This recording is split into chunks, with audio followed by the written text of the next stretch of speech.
Hey everybody, it's your girl Angie. Welcome back to Kiss My Cheeks TV. We are ready to get into Ready to Love. And ain't nobody this season ready to love. We just ready to get to the reunion. Cause I'm telling you, that's where all the hot shit is. That's where we get all the drama, the who's dating who now, and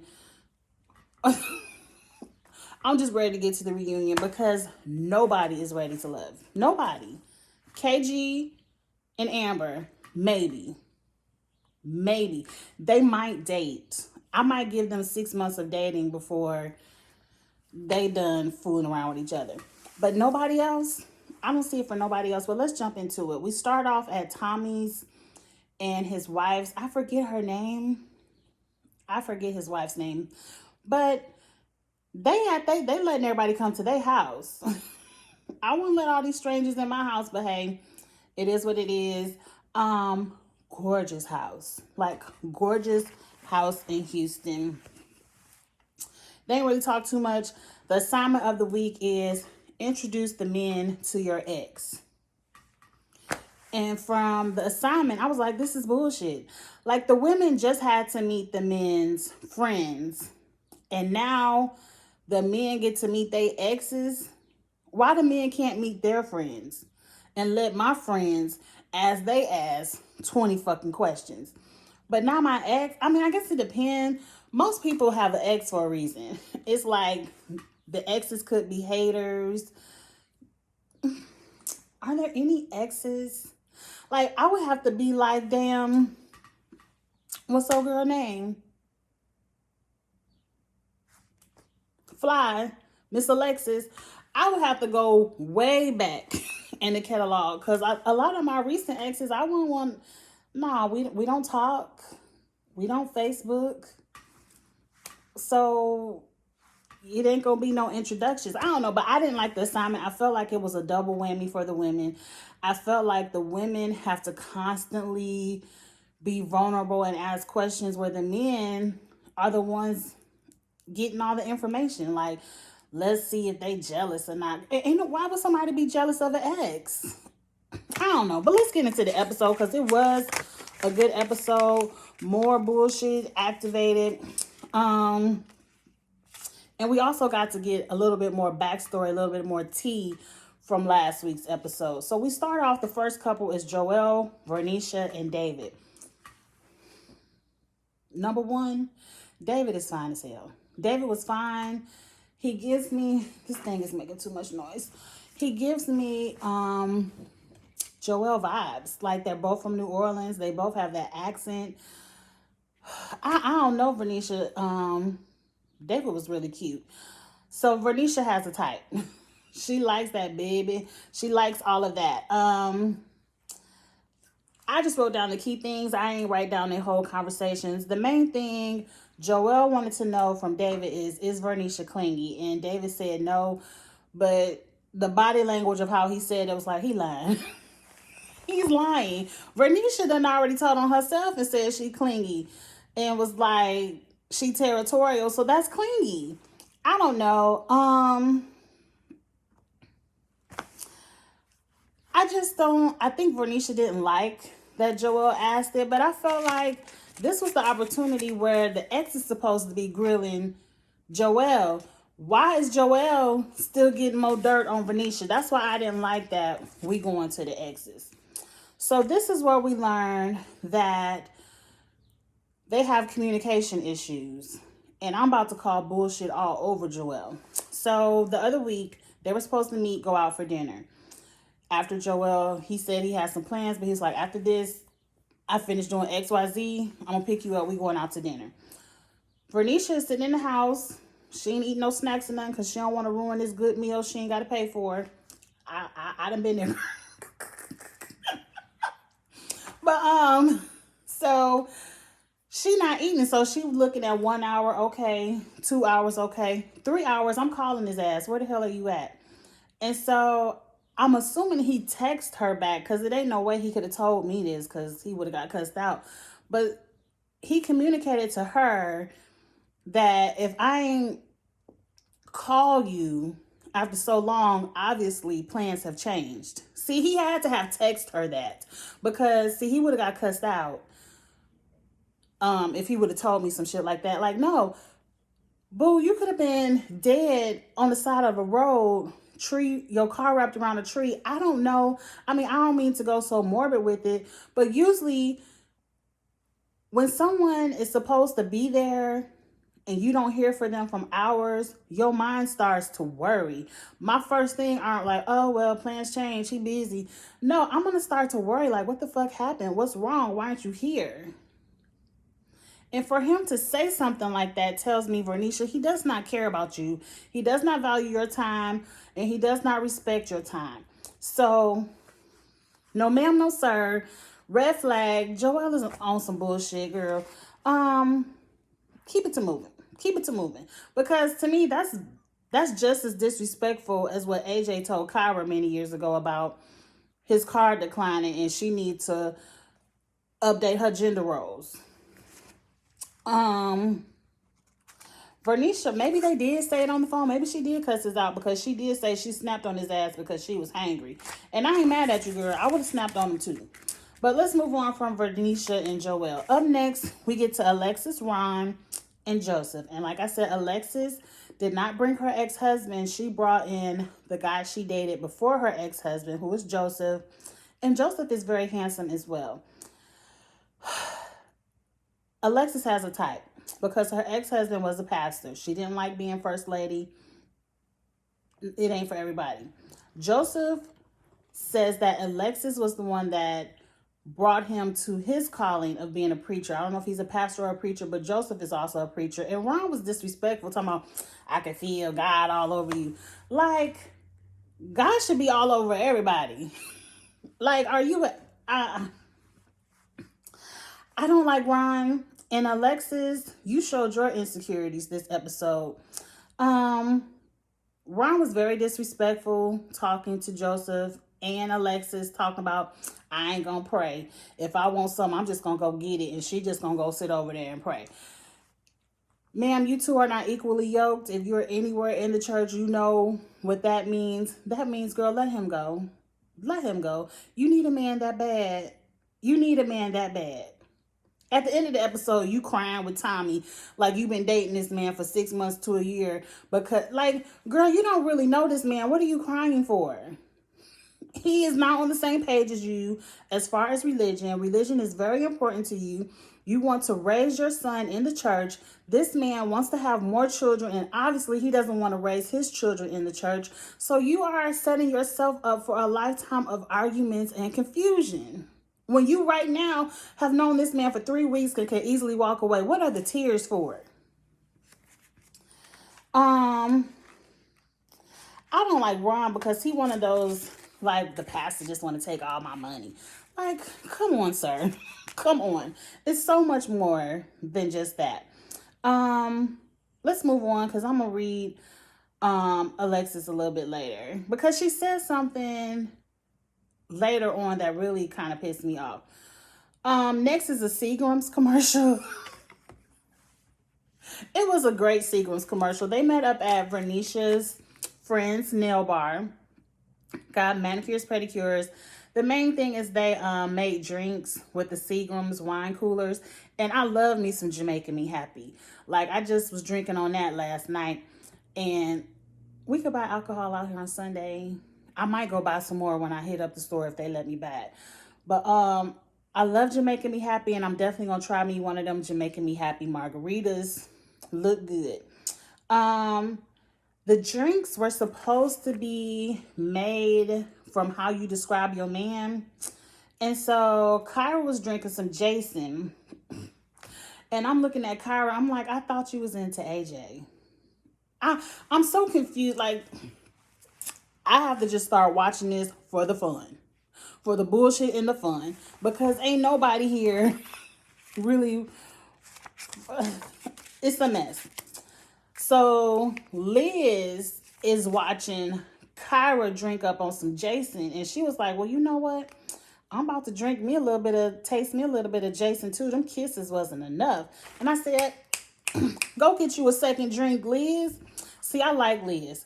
I like Liz, and I think people are using the fact that she's religious and not willing to cross certain lines for her religious beliefs as for calling her stiff, anti-fun. Like, Liz, I think you learned your lesson by the end of this about telling all your fucking business and sharing passwords and shit like that. Some stuff you got to keep to yourself. But to me, Liz, she don't remind me of me.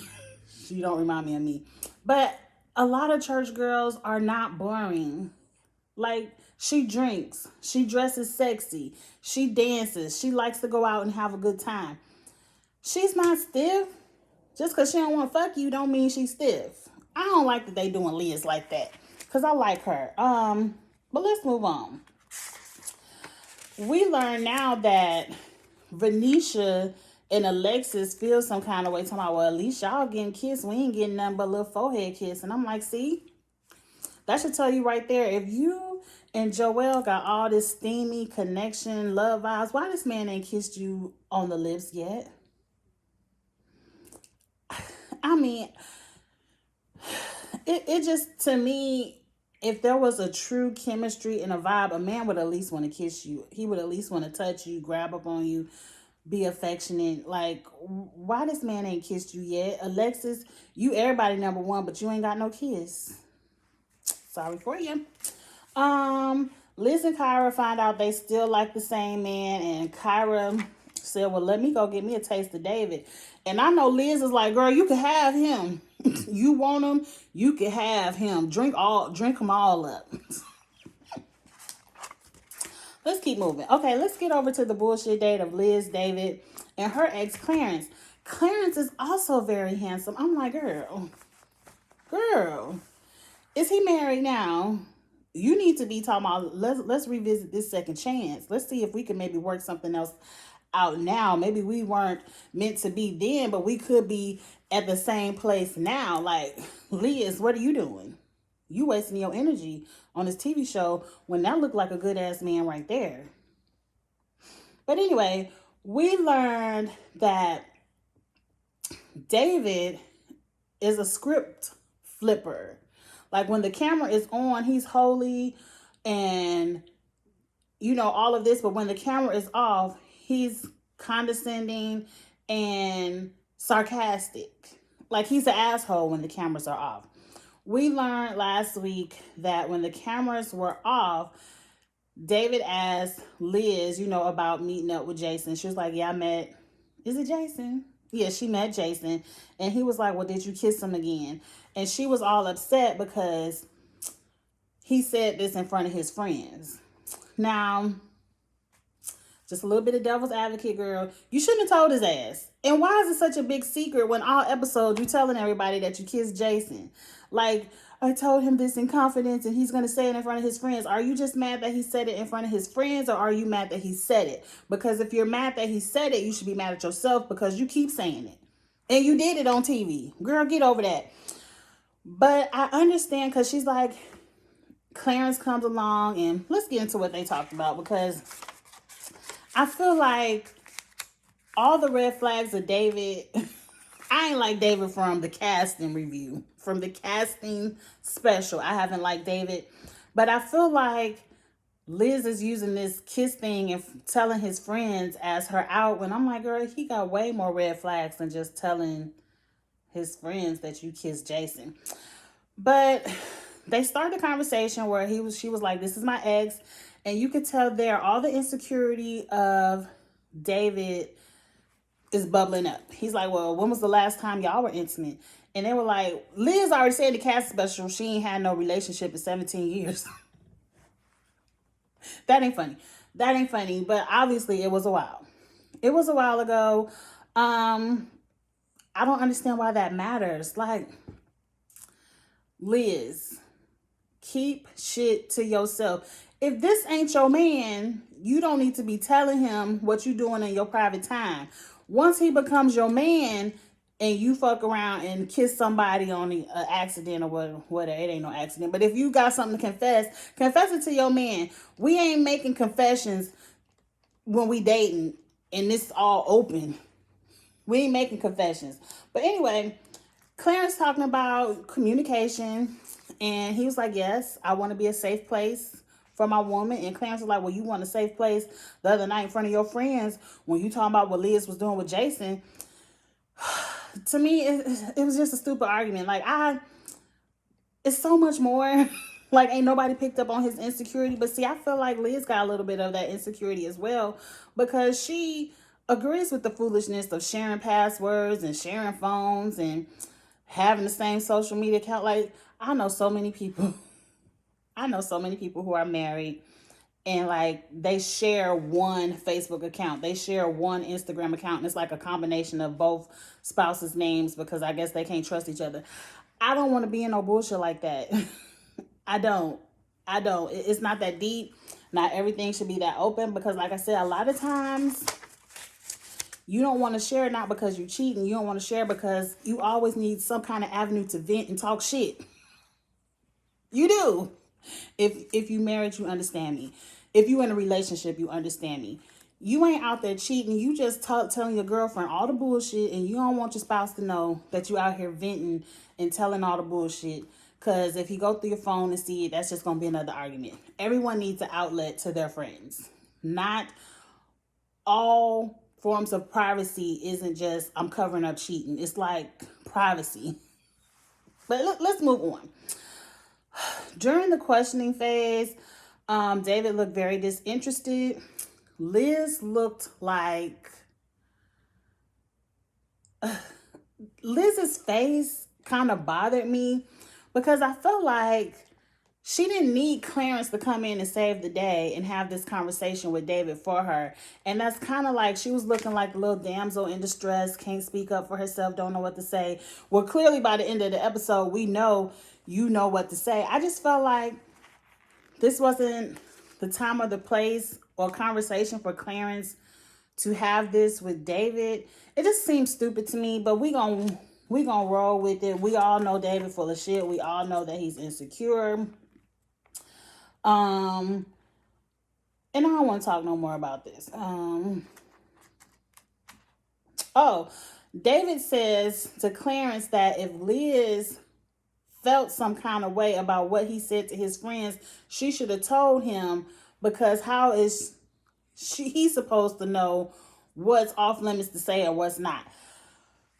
Again, this whole conversation about the kiss with David, I feel is stupid, and I feel like, Liz, it's your fault for telling David in the first place that you kissed him. But why do women have to tell men every single thing? And why is that always their first defense? We're like, well, if you would have told me that that's how I should handle things, like, why can't some shit just be common sense? Let's move on, because I'm tired of David. I'm going through my notes.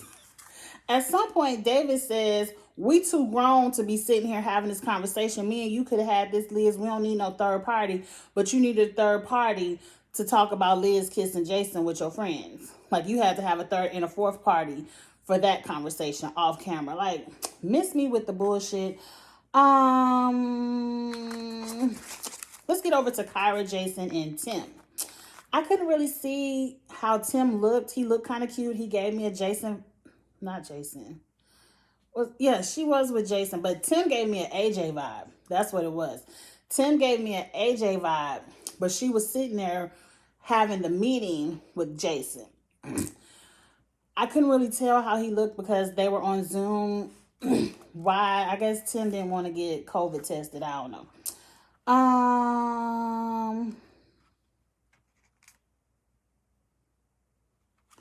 I can't read my notes.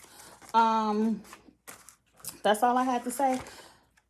I guess I really say that much because a lot of things that Tim said with Jason, I didn't like. Like, the main thing, Jason wanted to know how Kyra was with budgeting her money. And we must have missed a lot of deleted scenes, because how did we even get to Jason being concerned with what Kyra does with her money? Well, one, Kyra is an attorney, so I'm assuming not all attorneys, but for the most part, attorneys make decent money to good money, you know. Attorneys are usually paid. The house she was in didn't look like an Airbnb, so it looked like she ain't hurting for no money. And I didn't like Tim's response of, well, Tyra knows how much money she has. And so she knows how much money to spend. But if you could maybe help her save, get a budget together so she could save, then maybe you could help her with that. And Jason didn't like that. He's talking about, I just want to make sure she ain't going to splurge all of her money on a vacation and her rent ain't paid or her bills ain't paid. And I don't like that. Because at the end of the day, if I am not asking you to pay my mortgage, why the fuck do you care what I do with my money? As long as my mortgage is paid, if I want to splurge all the rest of my money to go to Hawaii or Dubai or wherever the hell I want to go, if that's what I want to do with my money, why the fuck do you care? As long as I'm not asking you to put nothing on my light bill because I done tricked my money off, your concerns about my budget should not be relevant. And if we're married, then that's a topic for conversation. But hell, right now, Kyra can't even decide if she want AJ, Jason, or fucking David. Joelle on the damn table too. That was from last week. But I'm like, Kyra can't even decide what man she want. So I just don't know how we got to the budget concerns. I don't know. And I don't like when people want to talk about my finances. When, okay, I understand you probably budgeting your money because a little bit of NBA coin you had, you trying to hold on to. But what does that got to do with her coin? You worry about your salary. I didn't like that, but let's move on. Up next is KG, Amber, and Tony. I said Tony and KG look like complete opposites just off the rip. During the conversation, KG mentions he wants 5 kids. That was a no sir for me, but Amber was into it. She was like, over anything, she wants to be a mother. Like, I don't know if she want to pop out 5 kids. I don't know, but it looked like she might give him 3 and let him be satisfied with those 3. My notes all over the place. Oh, I done went back to my Jason and Kyra notes, but I'm already talking about this. So now KG is saying, I feel like it's something between you two. And I'm like, y'all know my, what they call it, the gaydar is all off. Because I'm like, is Amber still feeling him? They are kind of friendly. Like, what's going on right here? And so then I'm like, I'm feeling the vibe too, KG. What's going on right here? And so then they say it's an obstacle between us that we had to get over. And the obstacle is that Tony came out and told Amber that he likes boys too. So I don't think he said he was gay, but he's bi. And they have a great friendship. So it's the friendship vibe is what I was feeling. And he said that Amber was really great. Like, instead of, most women don't take that well. Like, they might have been like, you trying to go on the down low with me or whatever. Most women don't take that well, but Amber was very understanding and they became great friends and she wasn't judgmental. And I was like, kudos to you, Amber, because most women probably wouldn't have handled that the same way, but you realize that ain't had nothing to do with you. And you loved and respected him enough to let him live his truth and you all to still be friends. So I like that. I like that out of all these dates, Amber and KG were the only one who hugged and kissed goodbye when they ended the date. So I like Amber and KG. I do. I hope they can continue a vibe. So finally we get to see AJ, because I'm like, I guess don't nobody want to introduce nobody to AJ. AJ and Alexis go on a date with Jason and Liz. So Alexis tells AJ she's scared to be with somebody like him because he seems like the type that would break his heart. And I'm like, girl, he's a player. You already picked it up. I liked how Jason was saying something to Liz, and as he was saying it to Liz, he was looking her dead in her eyes, and I love to be stared at in the eyes when somebody tells me something serious or even something silly. I just love the intimacy of a stare conversation. It's like, whatever you saying to me, I believe you. And they kissed again. Did they kiss again? I think they did. Like, a part of me still likes Jason, but I feel like he's too immature for Liz. And I feel like he's someone else who will flip the script on her. Like, when he's around his friends, he'll front like he ain't into all of whatever Liz is into, the religious and stuff. But then on the flip side, he'll give Liz what she needs. And I don't like that, because ultimately Jason is going to break your heart. So, what I don't understand about Alexis, and this is where she pissed me off. So last week, AJ was on the chopping block. She was ready to send AJ ass home. She all in the nail shop talking about, we only kept AJ for you, Kyra, and you trying to hold on to him. But this week, she tells him, looking at him in his eyes, talking about, you somebody I can fall in love with so easily. You just someone I could easily fall in love with. And I'm like, girl, you playing games. You playing games.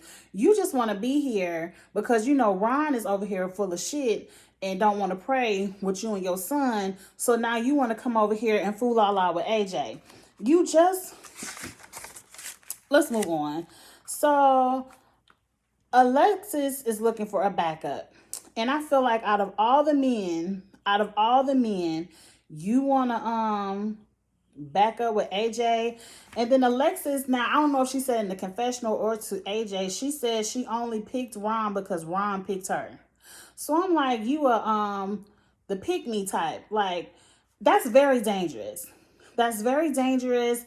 And that is the number one sign of insecurity, where you feel like don't nobody want you. So the first person that say, oh, you cute, I want to be with you, your legs is open. You ready for the good time because you feel like don't nobody else want you. Like, not me. Not me. If I see the red flags, deuces. Because it's always, even though, you know, they say the ratio is 20-1, whatever, men to women. Guess what? It's still some more fish out there in that sea. Don't be the type of woman that just want to be with somebody because they want to be with you, because then you willing to put up with all the bullshit. And so now AJ, who also is just here to play the game because his ass was just on the top chopping block. You was just getting ready to send AJ ass home last week. Now he want to kiss you in the lips. And I'm like, ugh. And then guess what?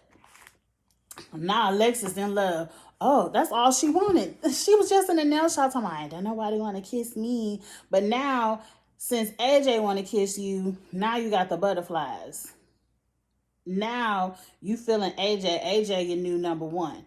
I'm like, Alexis, girl, it's okay to leave. It's okay to leave the show without a man. Ain't none of these men about nothing. And to me, you the number one woman who ain't about nothing. You here playing games is just as much as they playing games. So now they back at Tommy's house for the round table. And let's get into it. So David and Joelle are both from Louisiana, and Vernisha has a type. And Vernisha is still like, Joelle is her number one. I'm like, girl, if only you knew. I think next week she find out. I think next week she must find out that he picked Kyra as his number one. I don't know, but Alexis tells everyone that Ron is a turnoff because he doesn't want to deal with the church. And I agree with Alexis. It's not that he doesn't want to deal with the church. It's the way he says it. It's the way he talks about the church that is so disrespectful. Like, sir, it's a lot of people who say, I don't fool with church, but I love the Lord and I'm religious, but I ain't down with what they doing in the churches. I understand a lot of people have experienced bad experiences in the church, but it doesn't take their religious beliefs away. It's the way that David talks about it. And I already said if you're not equally yoked, it's not gonna work.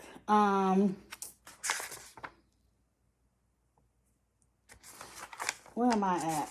So in the house, Tommy is breaking it down for Alexis, telling her about you can't choose nobody over God. Just giving her a nice religious speech, and I appreciated it. And Alexis in here crying tears. And I'm like, girl, you don't know this man. This not a hard decision. You got a son.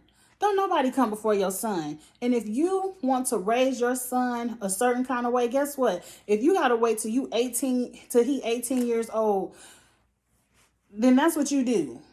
You don't bring your child around no bullshit when you know it's not how you want him to be raised. I feel like I would respect you so much more if you would have put your foot down to that and not over here crying about, oh, ain't nobody ever kissed me and I just picked him because he picked me. Like, bitch, you sound stupid. You sound stupid. You just wanted to be number one. But you sound like all these girls, go over there and ask Stacy at the reunion, all these girls who just want to marry the NBA player, marry the basketball player. Well, I'm the wife. I don't care about how many side bitches, but I'm number one. Like, bitch, you sound stupid. Being number one ain't everything if he ain't the one for you. But let's move on. Because I wrote a whole bunch of stuff in my notes, and I ain't going to talk about it. Let's get to who the bottom two are. The bottom two who needs to go. I don't care about Liz and David no more. I already said everything I had to say about Liz and David. So we get around, we pick who our number ones are. Kyra and Liz both pick Jason. Okay. So now we got to see who Jason decides. So much back and forth. Vernisha picks Joel. Amber picks KG. And Alexis can't decide, but she tells everybody that she kisses AJ at the little party her and Liz and them went to. And Kyra is looking like, bitch, no, you didn't kiss AJ. And I'm like, Kyra, girl, you just said Jason was your number one. So make up your mind. Because by this time, everyone should know who is in the top for them. And I already told you, Kyra, leave AJ alone. Like, I wouldn't even be mad. So on the chopping block is Ron and David. And to me, they both can go.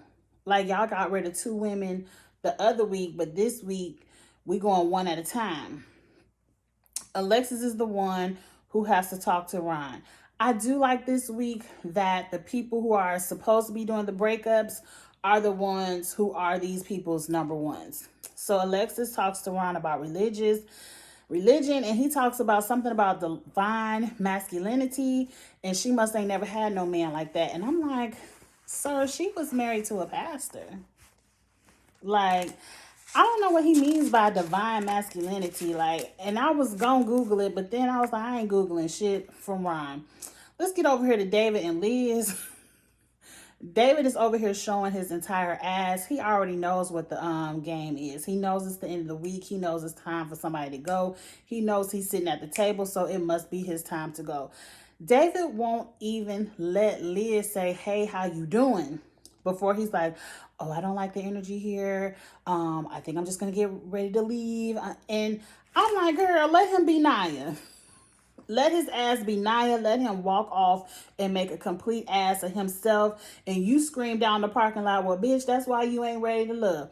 That's what I would have did it. Let his ass leave. Why you want to sit there? See, Liz, I feel like, Liz, you want to sit there and read this man down and just tell him everything wrong about himself. You ain't got to do that, girl. Just let him go. Just let him go. He know what the fuck wrong with him. We can see what the fuck is wrong with him. Let him go. But at the end of the day, I'm pissed because we got hit with a to be continued. And I said we couldn't watch these two motherfuckers be let go and pick up next week. We got to wait till next week. If the beginning of next week is not both of these men getting the deuces, I'm going to be pissed. I'm going to be pissed. Let both of them please go. Y'all getting ready to go to a ranch or a lake or something. Y'all know a little vacation they go on. And next week's episode look like it's about to be turned up. Vernisha is snapping on somebody.